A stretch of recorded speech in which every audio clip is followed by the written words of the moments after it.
Right, Shalom. Shalom.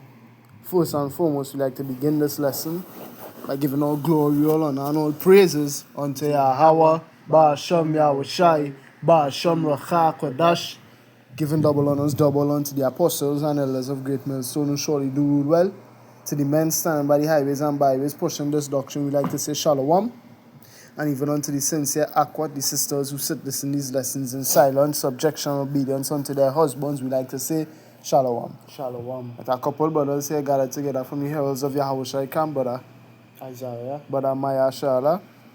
And the topic for today, we're going to go into the word of the day for March 12, 2026. Right? March 12, 2026. The word here is Gambit. Sorry for the noise you might be hearing in the background.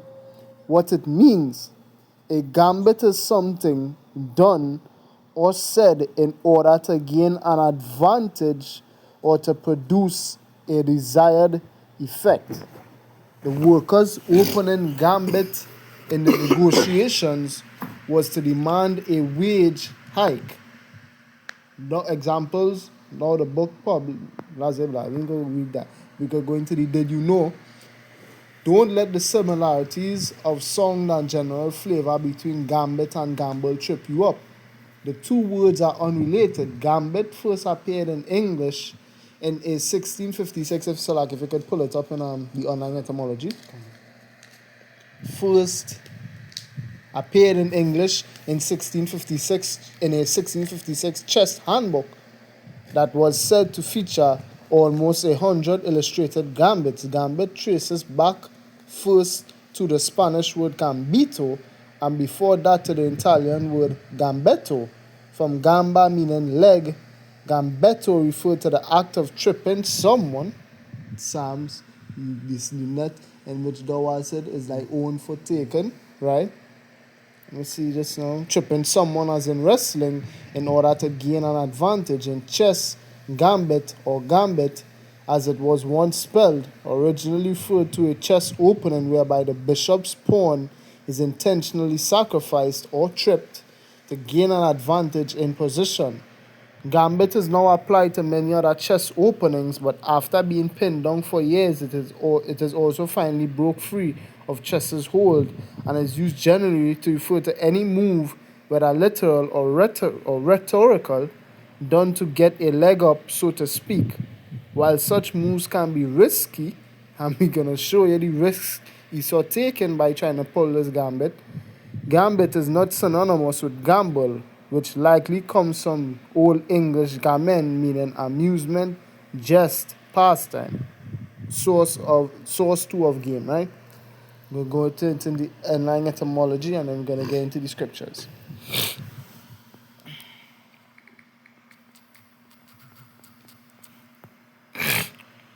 Kadinong. Yeah, this gambit. Gambit nong. Salakia. Chess opening in which a pawn or piece is risked for advantage later. 1650s gambit from Italian gambetto, literally a tripping up, as a trick in wrestling, from gamba, leg, from late Latin gamba, horse, hook, or leg. Applied to chess openings in Spanish in 1561 by Ruy Lopez, who traced it to the Italian word, but the form in Spanish generally was gambito, which led to French gambit, which has influenced the English spelling of the word. The broader sense of opening move to meant to gain advantage in English is recorded from 1855. Right? So now Esau has a gambit that he's trying to pull on the entire face of the earth, right? In order to implement his micro C-HIP RFID Revelation 13:16. We're going to get into it. If you could get your one in Revelation, which says, deceived them that dwell on the earth by the means of his miracles. Right. Revelation 13, then verse 15, I think that is. No, I think 14. 14, right? But, right? Before we go into that, 2 Corinthians 2 and 11. Lest Satan should get an advantage of us, for we are not ignorant of his devices. reading this in the AMP, to keep Satan from taking advantage of us, for we are not ignorant of his schemes, right? So we know the gambit Esau is trying to pull, as the brother beautifully brought it out and put it into words before we have started this video. Jacob's trouble, as Revelation 12:12 puts it, if you could get that real quick, is Esau's gambit on the earth to try to implement what we're going to read about in this Revelation 13 verse 16. From verse 14 going down. Because Esau Edom trying to place the world in such a dystopian way, which is going to a dystopian society, right? I'll just get that quickly before we continue. I could just get dystopian and then get some online. Look, dystopia. Try that. Dystopia. Yeah. Ooh, I like that. Just now, I like that. I like that word. Because what people don't understand is the world going to shit on her right before your fucking eyes. And we was telling you about it. And we going to even get in the Jeremiah 30 from verse 4 going down. The world going to shit. And we told you this was going to happen. Go ahead. Dystopia is a known imaginary bad place from 1952. From this bad, abnormal, plus ending abstracted from utopia. Earlier medical use displacement of an organ. By 1844, with second element from Greek topos place, see topos, dystopian was used in a non-medical sense by 1868 by J.S. Mill. See if it's anything else. We could go to the word this. Yeah, the first word in dystopia. It says this word forming element meaning bad, ill, hard, difficult, abnormal, imperfect, from Greek this inseparable prefix, destroying the good sense of a word or increasing its bad sense. Liddell and Scott, hence bad, hard, unlucky, from pi root and prefix. The word is a prefix, right? Thus, bad, ill, evil, right? So it's a prefix meaning evil. And utopia, short for utopia, goes into place, a dwelling place, right? So place of evil. Yeah, place of evil. Esau Edom, the wicked man, right? Psalms 12 and 8, the wicked walk on every side when the violence of men are exalted, right? He's attempting to place us into a dystopian society in order to play the gambit, which I hear that term twice before. Queen's Gambit. I think I heard it twice. Queen's Gambit and Charles Gambit. So I'm German right now. Yeah. What does Queen Gambit mean? I'll even because I just had two precepts as well I would like to bring out in terms of describing what we could expect or what can be the scene at the face of the earth for Esau to be able to pull off this plan that he has. Because again, Jacob's trouble. Because the thing is, in fact, we'll even get into that when you're done. Because again, seeing that it speaks of what a bad place going into evil, we know all the evil that is done in the earth is of the will of Yahweh and is his doing. Again, Ezekiel 9. He goes into it. He said, cause them that have charge over the city to come near, every man with his what? Destroying weapon in his hand. We know those men were speaking of angels. And when you go to the book of Sirach chapter 39 and go from verses 28 go on down to 31, we know their means of destruction. They could plunge a society into chaos by the flick of their hand. At the will or the whim and fancy of Yahweh, we even saw it happen. 1 Chronicles 21 from 1, an angel, as a result of David's sin for judgment and for the Lord to bring judgment on the house of Israel, that angel eventually killed how much people? 70,000 men. And if it was not for David begging the Lord, that angel wouldn't have lifted his hand. So here's the thing. Esau knows the Lord. Again, with this Revelation 12, he knows that he had but a short time because he knows the Lord is ready to transfer ownership and rulership over to the man who should have it, which is whom? Yahushai, right? Being that is the case, and Esau knows that he has but a short time and knows that before he goes out, the earth has to be plunged into chaos. He's trying to take as many people down with him as possible. With his misery loves company, he knows he deserves that lake of fire, and he's going to try and take as many people with him as he possibly can, as pursuant to that Revelation 13:16 by us someday. Alright, so I know I did hear these two terms before, which is the Queen's Gambit, which the Queen's Gambit is a chess move. Right. And then I know I heard the term Charles Gambit before, right? Right. So I'm looking at Charles Gambit. Charles Gambit most commonly refers to one of three things, depending on whether you're looking at movies, history, or chess. Well, when I go to the history aspect, it says the King Charles Gambit, legal/political history. It says in the world of international law and political science, Right. which is politicians, right? Most more synonymous with the bankers, right? The rich elite bankers, the Rothschilds, the Rockefellers. Them is the true politicians at the end. Right. You ain't seeing them. The King Charles Gambit refers to a specific strategy of defiance against authority. Whose authority? Ultimately, Esau is going to go against the authority of the Most High with the dastardly plans that he has. Right, go ahead.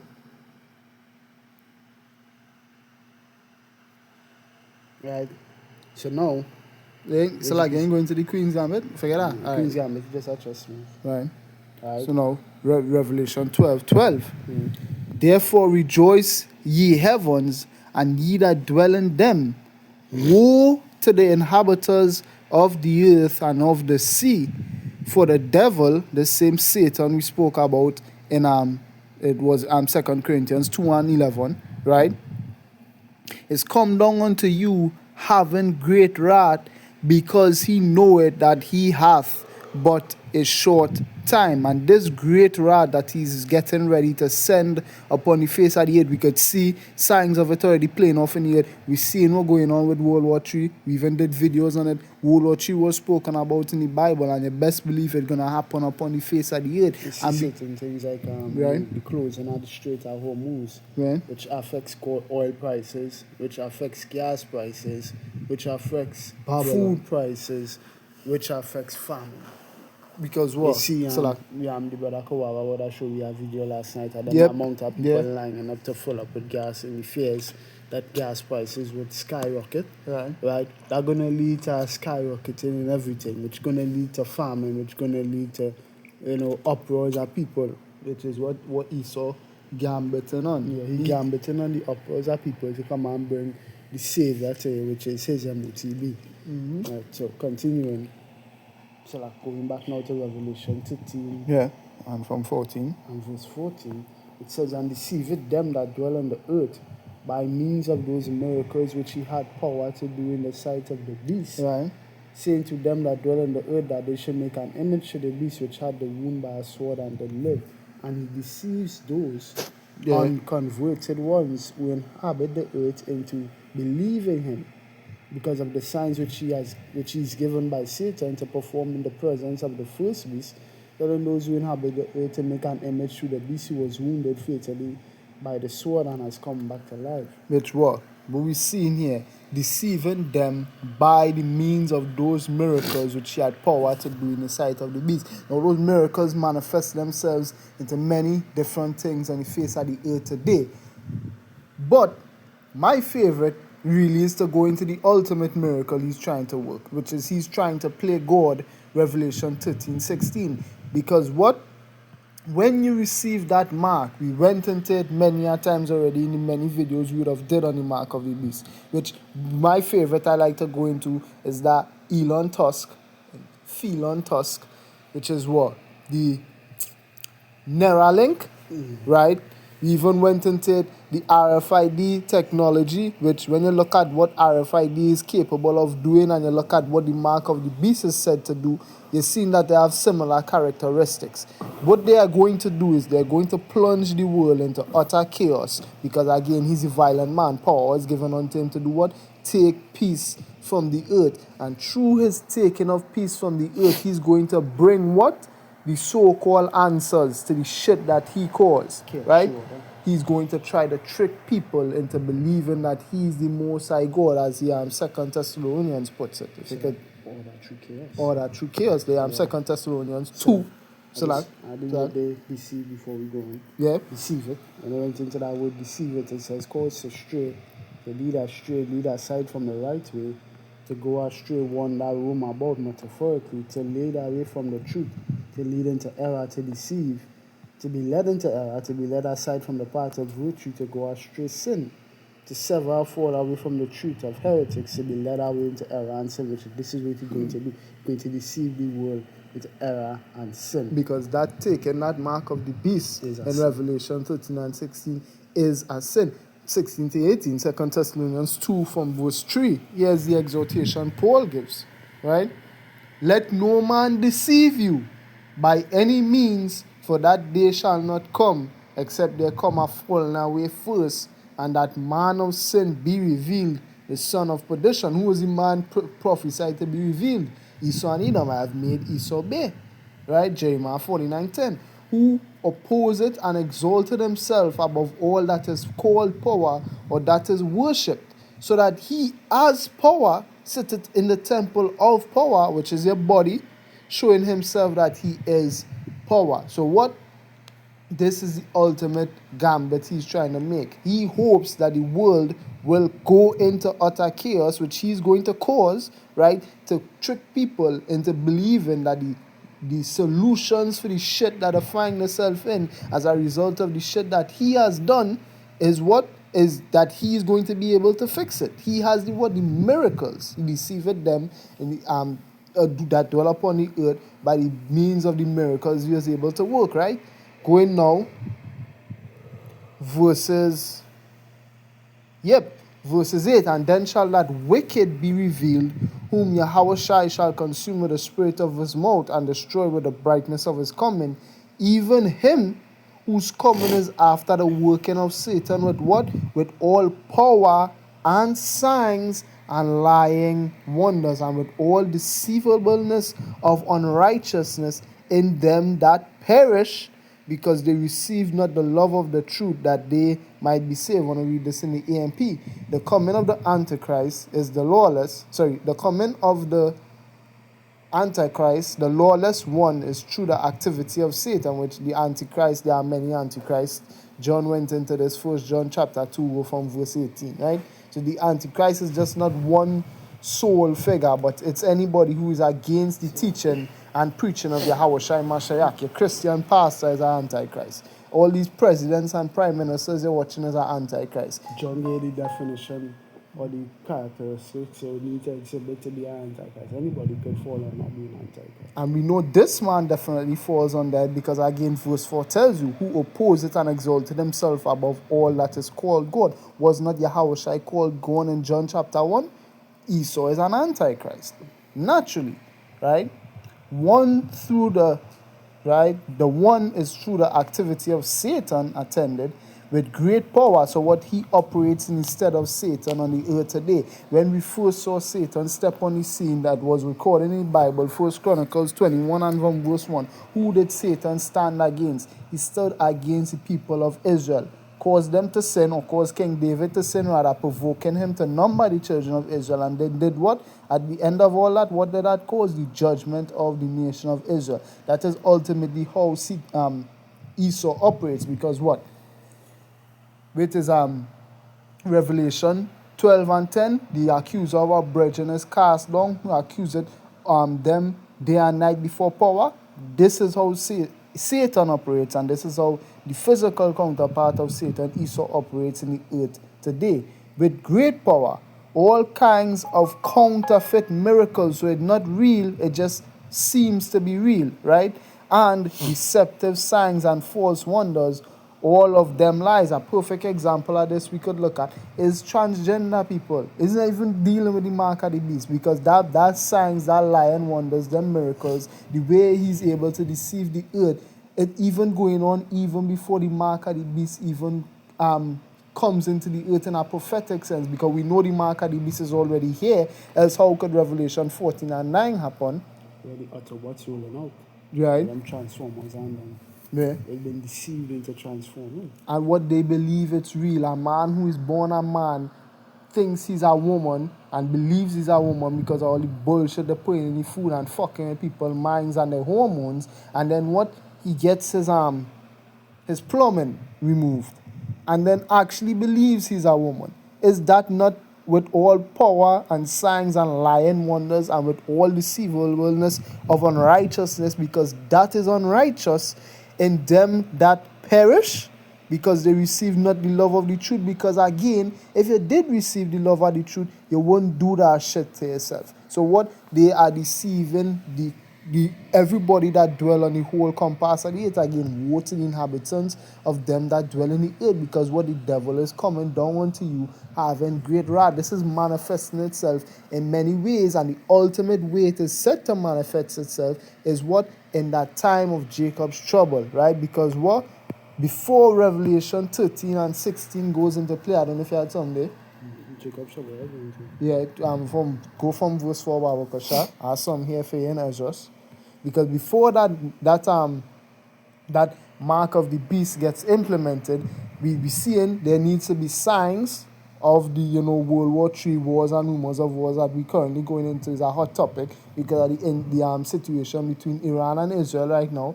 All of that going to play into it, because again the earth needs to be plunged into chaos, and then there needs to be a supposed savior who's not Yahweh, because even Yahweh would have said it. Let not any man deceive you by any means. So like no, that was 2 Thessalonians. In the same Matthew 24, you would have said there will be many that will come in his name saying, Lo is Mashiach, and there. So what? There need to be people who are going to come in the earth in these last days and make non-believers believe that they're seeing the Son of Power or they're seeing the work of power in the earth, right? So they think that when the world go into shit, it have somebody who could help them.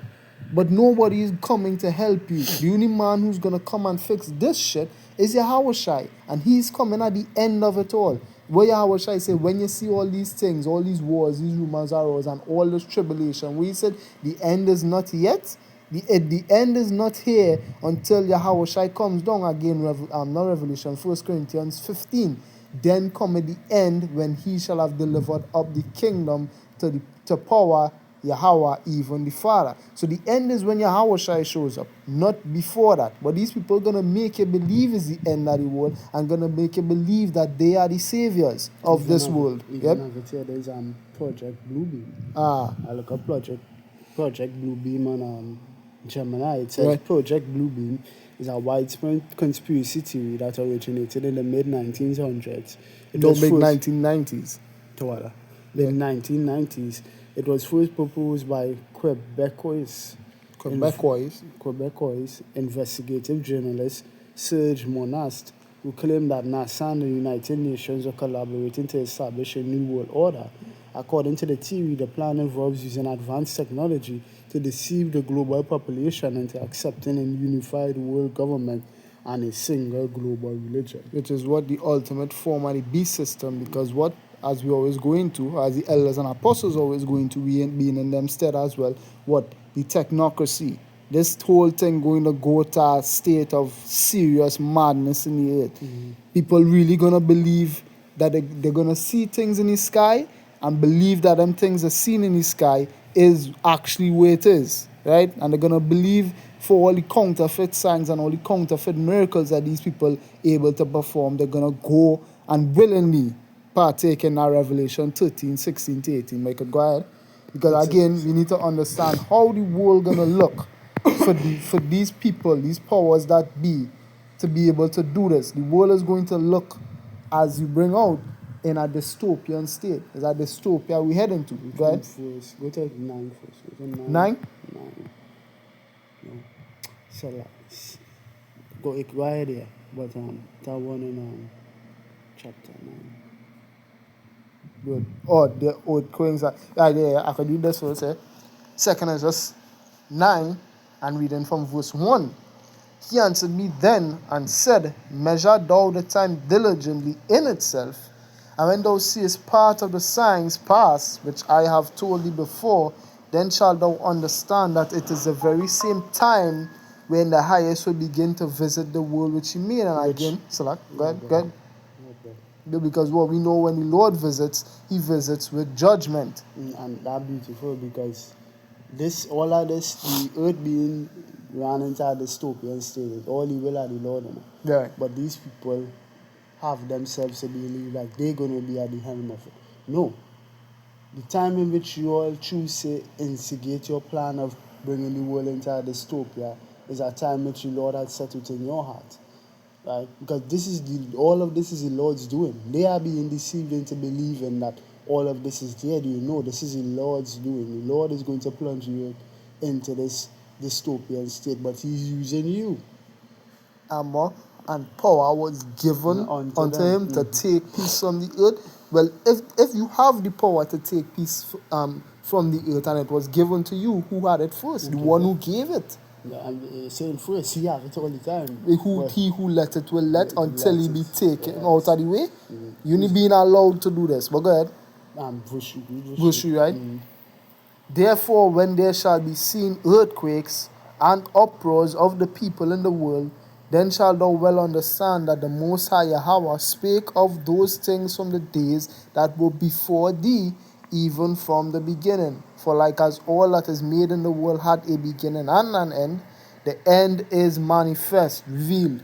Even so the times also of the highest have plain beginnings in wonderful and powerful works, and endings in effects and signs. So the same way they're going to have the counterfeit signs and miracles, the Most High is going to allow them to do this. Why? Because the Lord wants to destroy a lot of you people.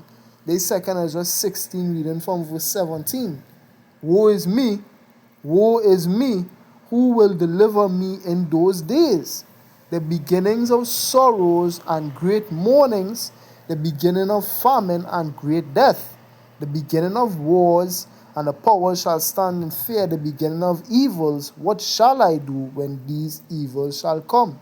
Behold, famine and plague, tribulation and anguish are sent as scourges for amendment, but for all these things they shall not turn from their wickedness, nor be always mindful of the scourges. So they're not going to be aware, or they're not going to come to the mind that this is actually judgment from the Lord and that they deserve this, but they're going to think what? Or they're not always going to be mindful of these things. So what they're going to think, the world going to shit, who's going to help us? And the minute they see somebody coming with the answers, even though it's not really the answers, it just look like the answers, they're going to jump right into that person's hand. What, they're going to fall for the gambit.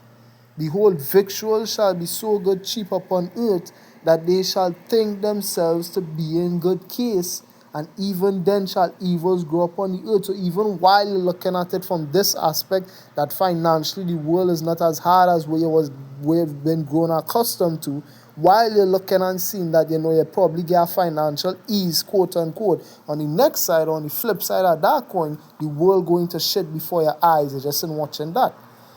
They shall think themselves to be in good case, and even then shall evils grow upon the earth, sword, famine, and great confusion.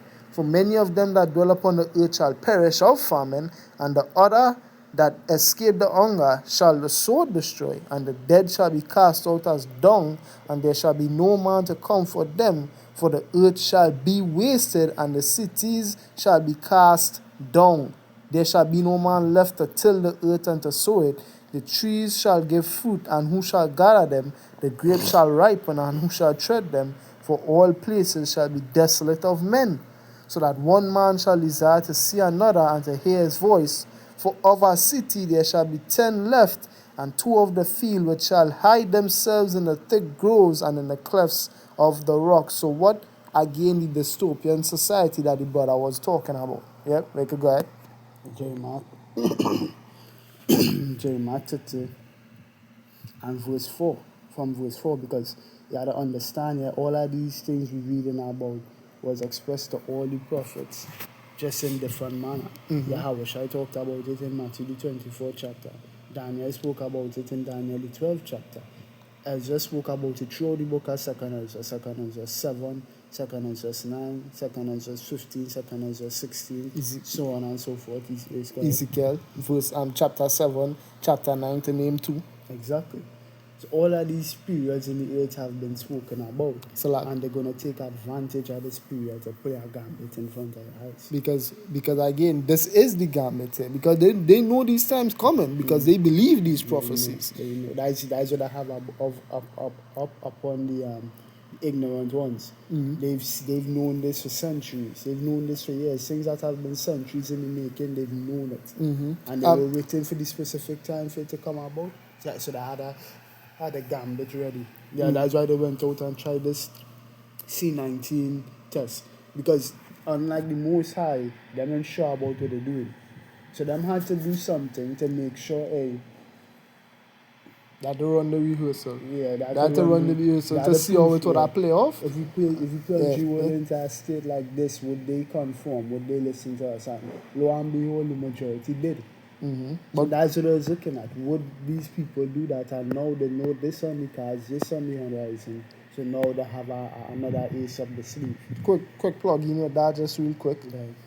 Matthew 24 and it's verse 24. For there shall arise false Mashiach, example, if the doctors, the scientists, using again the perfect example and I'll call it, that's C19. In that time when the vid was going wrong and they had everybody head up the ass and everybody they believe everything they were seen on TV and they believe what they were saying was true, who was marketed, who was labeled as the Christ figures, the ones who would save you all if you just listen to us. The doctors, the scientists, Bill Snakes and them kind of fellas, the technocrats. They had technocrats working on a vaccine to help you. Why? Why the marketing these type of people who could hack into your biological structure in your body and say that they are the ones who are going to save you? Because they are actually the ones who are going to destroy you. If you listen to them, that revelation to them fellas going to have a big part to play in that future prophecy to go on. Because them is the ones who able to do it. With, again, the power was given unto him. Who have the power in these days to mess with your body biologically? The scientists. The Lord gave Esau that power. And what you all conformed in that time. But again, we know in the time to come, the elect not going to conform. Again, what I wish I say, he that endureth unto the end, the same shall be saved. There's Matthew 24 and verse 23. Then if any man shall say unto you, Lo, here is Mashiach, or there, believe it not.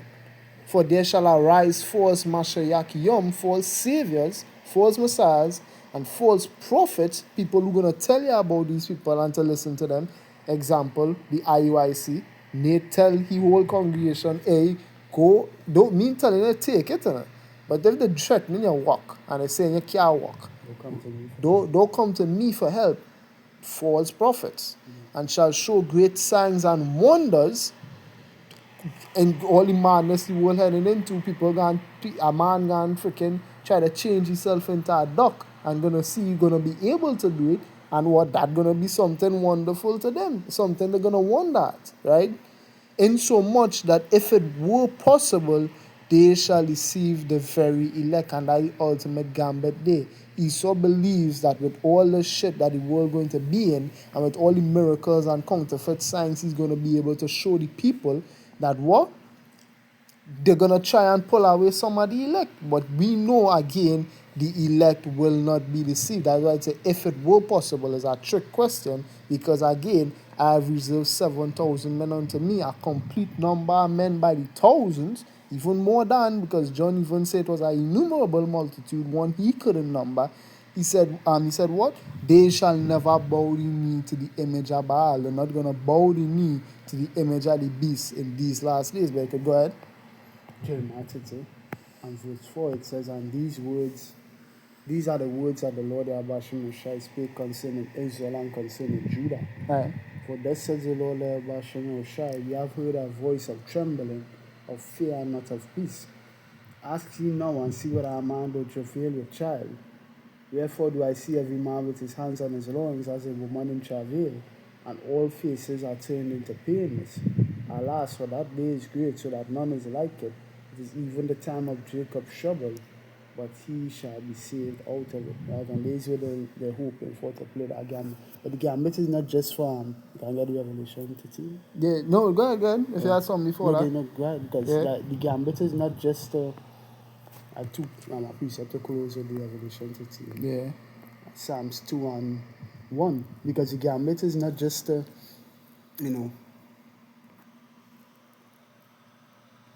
deceive us. It's a gambit they also playing to maintain their rulership. As Psalms the 49 chapter which says it. Their The inward thought is that Psalms their house, 49:11. Yep. right, their inward thought is that their houses shall continue forever, even unto all generations. Yeah. Right, so them want to extend the rule past the bounds of the Most High set it to be. Right. Right, so you see in here Psalms the 2nd chapter and verse 1. Why do the heathen rage and the people imagine a vain thing? All of these things which the Lord is who set to bring upon the earth, them imagining a vain thing for it to be of their profit, but it's not for their profit.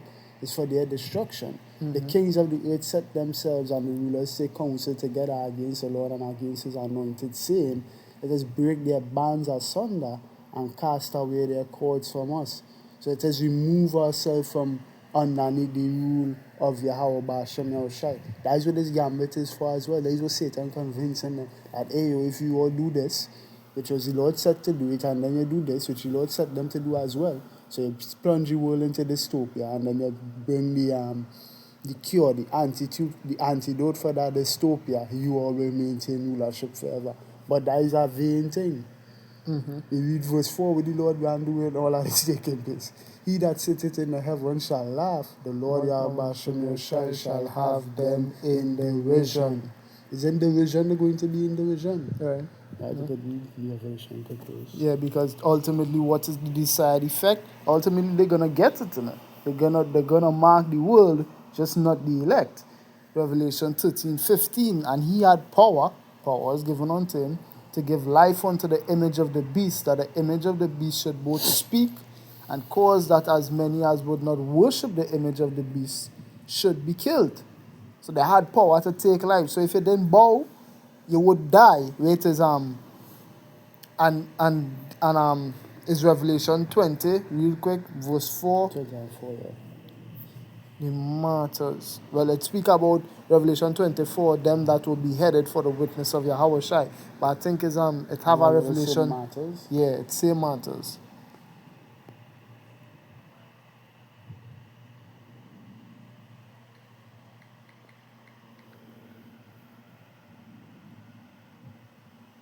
It's Revelation 17:6. Yeah, just reading it real quick. And I saw the woman drunken with the blood of the saints and with the blood of the martyrs of Yahweh Shai. Why were they martyred? Because what, they didn't bow to the beast, right? And when I saw her, I wondered with great admiration. So again, being martyred, why? Because what?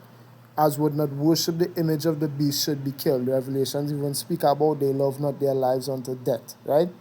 Verse 16, and he caused all, both small and great, rich and poor, free and bond, to receive a mark in their right hand or in their foreheads, which is his gambit, his desired effect, and that no man might buy or sell save he that had the mark or the name of the beast or the number of his name.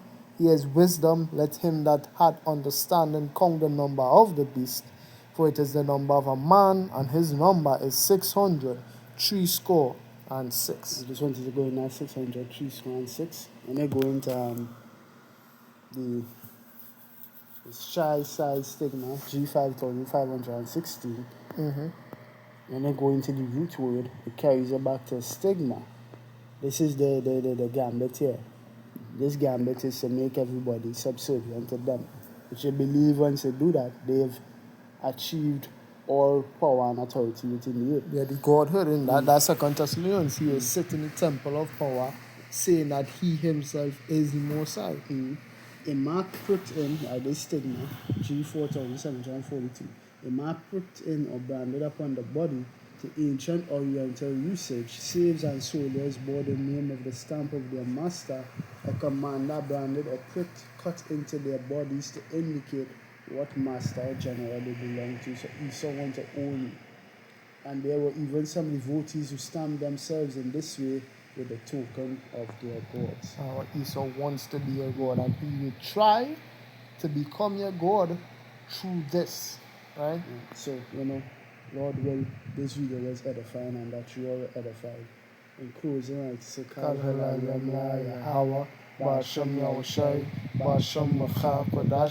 double honors unto the apostles and elders of great mercy who do well.